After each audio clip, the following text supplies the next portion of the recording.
Hello, good morning everyone. I hope you all are well in your home. This is your new chapter, chapter number 8, The Moon.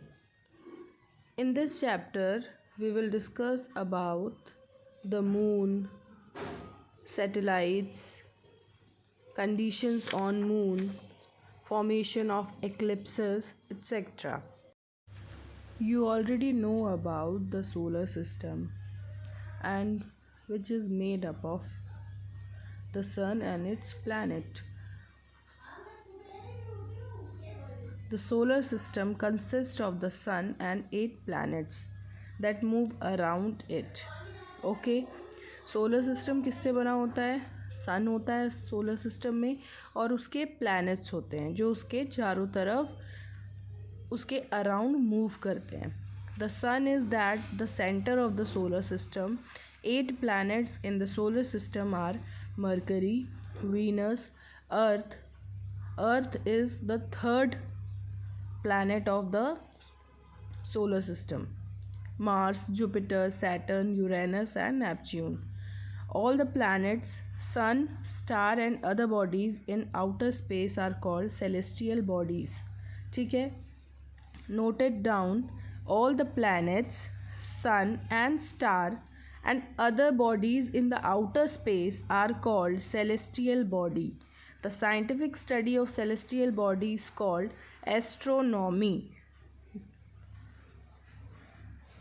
The scientific study of celestial bodies. Celestial bodies क्या होते हैं? Planets, sun, star और जो भी ऐसी bodies जो outer space में पाई जाती है हम उसे बोलते हैं celestial body. और study of celestial body is called astronomy. Celestial body में क्या आता है? Sun, star, other planets और other bodies जिनकी study हम करते हैं उसे ही हम astronomy कहते हैं. ठीक है. Now move to the page number 83. The moon. The celestial body that move around the planet are called natural satellite और moon. ठीक है, मून को हम नेचुरल सैटेलाइट भी कहते हैं. क्यों कहते हैं हम? क्योंकि वो हमारे अर्थ के चारों तरफ नेचुरली अराउंड करता है, नेचुरली वो मूव करता है. ठीक है. The celestial bodies that move around the planet are called natural satellite or moon of the respective planets. ठीक है, जो भी planets हैं उन planets के अगर around कोई celestial body move कर रही है तो वो उसकी natural satellite है. जैसे हमारे अर्थ में moon है, moon और भी planets में है. ठीक है, और उनको भी मून क्यों कहा जाता है? क्योंकि वो एक सेलेस्टियल बॉडी है जो कि किसी प्लैनेट के अराउंडली मूव कर रही है. For example, moon moves around the earth. Some planets like Jupiter, Saturn, Uranus and Neptune have more than one moon. ठीक है, जुपिटर, सैटर्न, यूरेनस और Neptune have more than one moon. Earth and Mars have only one moon. Underline this line. Earth and Mars have only one moon. Mercury and Venus do not have any moon. ठीक है, mercury और Venus के पास कोई भी moon नहीं है. अर्थ और Mars के पास सिंगल मून है. And Jupiter, Saturn, Uranus and Neptune have more than one moon. ठीक है, noted down this point. The moon is only natural satellite of अर्थ. हमारे अर्थ का जो मून है वो ओनली सिंगल, सिर्फ सिंगल एक ही सैटेलाइट है अर्थ का जो कि नेचुरल सैटेलाइट है और उसका नाम है moon. The moon is only natural satellite of earth. Earth का सिर्फ एक ही नेचुरल सैटेलाइट है और वो है moon. It completes one revolution around the earth in nearly 28 days. ये 28 डेज में अर्थ का एक राउंड कंप्लीट करता है. It is our closest neighbour in space. ये हमारे स्पेस में सबसे क्लोजेस्ट है. ठीक है. It is at a distance of about 3,84,400 kilometre from the earth. Earth से कितना दूर है? इसका डिस्टेंस कितना है? Underline this, 3,84,400 kilometre. The size of the earth is about 1/4 the size of the earth. Earth के साइज़ का 1/4 पार्ट जो है उतना बड़ा हमारा मून है. ठीक है। We see moon shining brightly in the night sky, हमने नाइट स्काई में रात के समय मून को शाइन करते हुए देखा है। It does not have any light of its own, उसकी खुद की लाइट कभी नहीं होती। And shines because it reflects the light of the sun, वो सन की लाइट को रिफ्लेक्ट करता है, मून के पास कोई भी उसकी लाइट नहीं होती। ठीक है। Conditions on the moon, the surface of the moon is uneven, moon की जो सरफेस है वो क्या है, अनइवन है। ठीक है। जैसे हमारे अर्थ में भी माउंटेन्स प्रेजेंट है, प्लेट्यूज प्रेजेंट है, प्लेन्स प्रेजेंट है, लेकिन फिर भी हमारे अर्थ में काफ़ी स्पेस जो है वो इवन है, लेकिन मून के सरफेस पे इवननेस नहीं है, अनइवन सरफेस है। It has high mountains and millions of holes called craters. ठीक है। देखो इस डायग्राम में आपको क्रेटर्स दिखाई दे रहे हैं, क्रेटर्स मतलब होते हैं गड्ढे। ठीक है। होल्स, जो हमारा मून है वहाँ पे बहुत सारे माउंटेन्स प्रेजेंट हैं और बहुत सारे होल्स प्रेजेंट हैं, उन होल्स को हम क्या बोलते हैं, क्रेटर्स।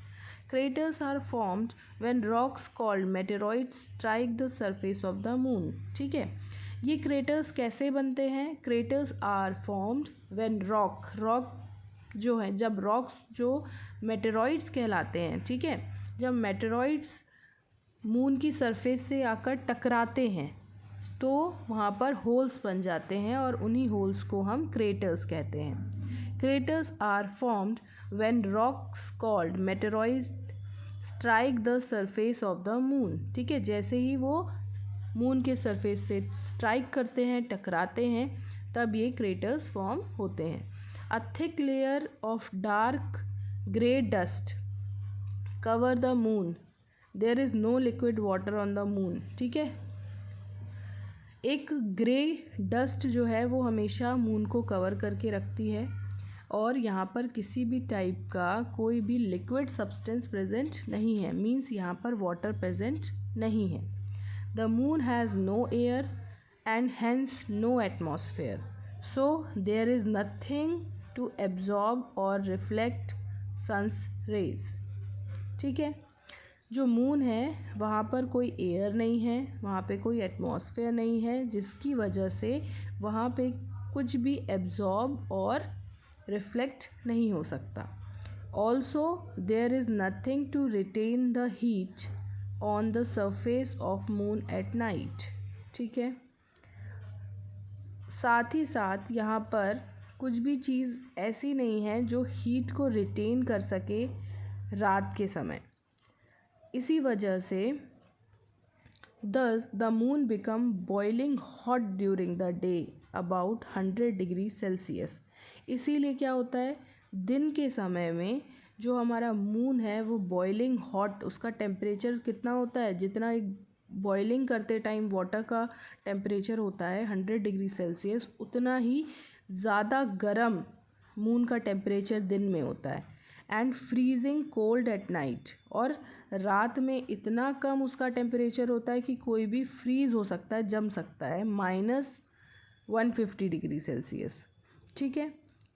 मीन्स दिन के समय ये बहुत हॉट होगा और रात के समय ये बहुत ठंडा होगा।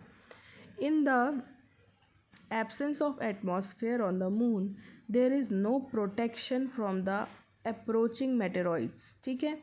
यहाँ पे इतने बड़े बड़े क्रेटर्स कैसे बन जाते हैं, क्योंकि यहाँ पे कोई क्या होता है, एटमॉस्फेयर नहीं होता, कभी भी कोई भी मेटेरॉइड्स आके उसके सरफेस से टकरा जाता है कोई, इसीलिए यहाँ पर बहुत सारे क्रेटर्स होते हैं। और ये बहुत ज़्यादा, वहाँ की कंडीशन ऐसी है कि एटमॉस्फेयर ना होने की वजह से कुछ भी चीज़ें आपस में टकरा जाती हैं। This is why there are so many craters on the surface of the moon. इसी वजह से मून के सरफेस पे बहुत सारे क्रेटर्स फॉर्म हो जाते हैं। The lack of air also mean that no sound can be heard on the moon. जब हमारे मून के सरफेस पर कोई एटमॉस्फेयर नहीं है, मीन्स वहाँ पर एयर भी एब्सेंट है, क्योंकि एटमॉस्फेयर में ही तो एयर होती है। जब एटमॉस्फेयर नहीं है, एयर नहीं है, तो हमें कोई भी साउंड सुनाई नहीं देता। इसीलिए अगर कोई भी मेटेरॉइड्स अचानक से आकर मून के सरफेस पर गिरता है तो वहाँ पर पता नहीं चलता। इसीलिए जो एस्ट्रोनॉट्स होते हैं वो बहुत केयरफुल उन्हें रहना पड़ता है। द ग्रेविटी और gravitational force on the moon is 1/6 that of the earth's. ठीक है, मून में एक ग्रेविटी प्रेजेंट होती है। जैसे हमारे अर्थ में ग्रेविटी है वैसे ही मून में भी ग्रेविटी है, लेकिन वो ग्रेविटी हमारे अर्थ की ग्रेविटी का 1/6 पार्ट होती है। So the weight of an object on the moon will be 1/6 of its weight on the earth. ठीक है, इसका मतलब क्या हुआ? वेट ऑफ एन ऑब्जेक्ट, किसी भी ऑब्जेक्ट का वेट जो हमारे अर्थ पे है, मून पर उसका वेट कितना होगा? उसका 1/6 पार्ट होगा। ठीक है, for example if someone weight 48 kilogram on earth then he would weight only 8 kg on the moon. ठीक है, अगर किसी पर्सन का वेट कितना है? 48 किलोग्राम है अर्थ पे। ठीक है, तो मून में उसका वेट 8 kg हो जाएगा। क्यों? क्योंकि 1/6 पार्ट जो है उतना ही वेट वहाँ पर हमारा रहेगा। क्यों? क्योंकि ग्रेविटी जो है हमारी अर्थ की, उसके कंपैरिजन में जो हमारा मून है उसकी ग्रेविटी 1/6 पार्ट है। ठीक है, जैसे ही आप 48 का 1/6 पार्ट करोगे तो आपका आंसर 8 किलोग्राम आ जाएगा। ठीक है, फेजेस ऑफ द मून हम नेक्स्ट क्लास पे करेंगे। इस क्लास में हम मून के बारे में हमने पढ़ा और कंडीशंस ऑन मून पढ़ा। इस टॉपिक में अगर आपको कोई भी डाउट हो तो आप कमेंट करके मुझसे पूछ सकते हैं। Thank you and have a nice day.